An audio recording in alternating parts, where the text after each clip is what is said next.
غیبت یہ ہے کہ کسی کے اندر موجود عیب کو اس کی پیٹھ پیچھے بیان کرنا۔ سیدہ عائشہ رضی اللہ تعالی عنہا سے مروی ہے، انہوں نے حضور سے پوچھا کہ بعض اوقات کسی میں کوئی عیب موجود ہوتا ہے اور اس کو اگر بیان کیا جائے، وہ تو اس کے اندر موجود ہوتا ہے، تو فرمایا اس کو اگر بیان کیا جائے جو موجود ہوتا ہے یہی تو غیبت ہے،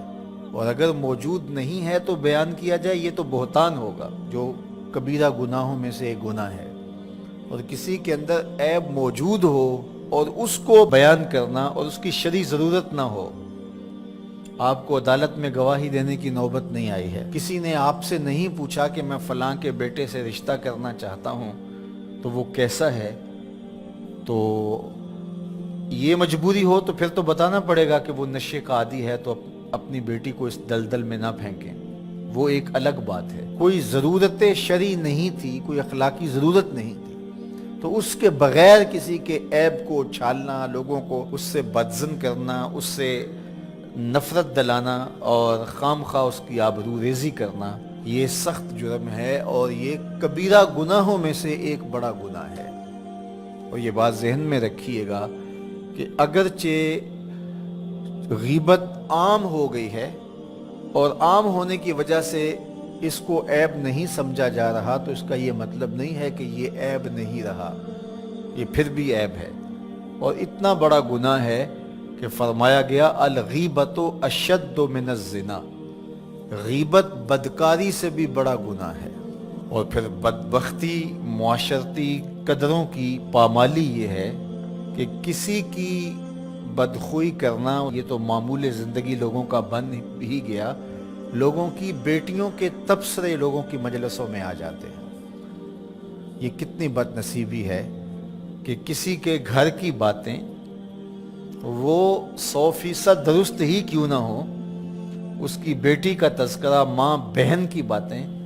چوپالوں میں، بیٹھکوں میں، مجلسوں میں گونجتے ہوئے کہکہوں کی صورت کے اندر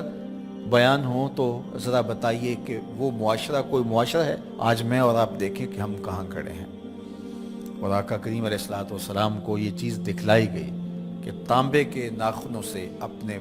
چہرے کو نوچ رہے ہیں۔ اپنا معاشرہ تشدد اور افتراق کا شکار ہو کے رہ گیا ہے۔ یہاں یہ بات بھی میں کہنا چاہوں گا کہ بریکنگ نیوز کے نام سے جس طرح سے چینلز کی دوڑ لگی ہوئی ہے، اور اس میں یہ نہیں دیکھا جاتا کہ کسی کی عزت کو اچھالنا قرار پا رہا ہے اور اس کا کیا نقصان اس معاشرے میں ہوتا ہے۔ اور تیسری بات یہ ہے کہ برائی کو نشر کرنے سے برائی کی حوصلہ افزائی بھی ہوتی ہے اور لوگ گناہ میں دلیر ہوتے ہیں، اور اگر اس کو بیان کرنا ناگزیر بھی ہو جائے تو اس کو 100 پردوں میں ملفوف کر کے بیان کرنا چاہیے۔ ایک زمانے میں اگر کوئی ایسی خبر لگتی بھی تھی تو لکھا ہوتا تھا نون اور میم،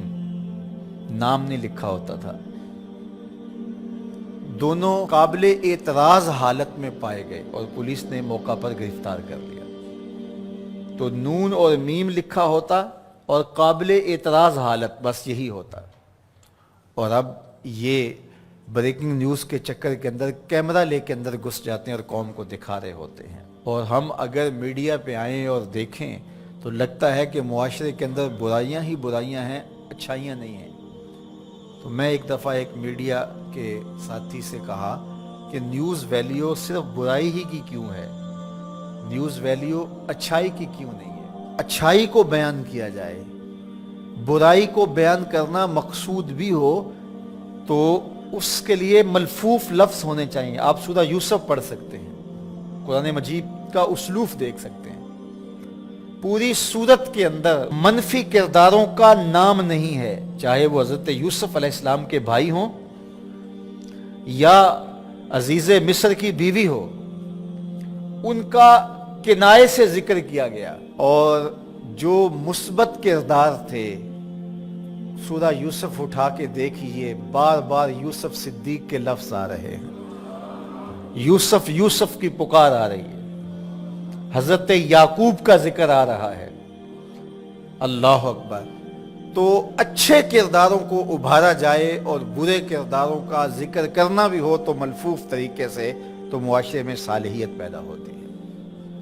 لیکن جب ہمارا مقصود ریٹنگ ہو، ہمارا مقصود پیسہ ہو، ہمارا مقصود بیرونی نادیدہ ہاتھوں کا ایجنڈا ہو، تو پھر ہم ہوش و حواس میں نہیں ہوتے، پھر جو ہم سے کروایا جاتا ہے ہم وہی کر رہے ہوتے ہیں۔ یہ بد نصیبی ہے اور یہ دردناک کہانی ہے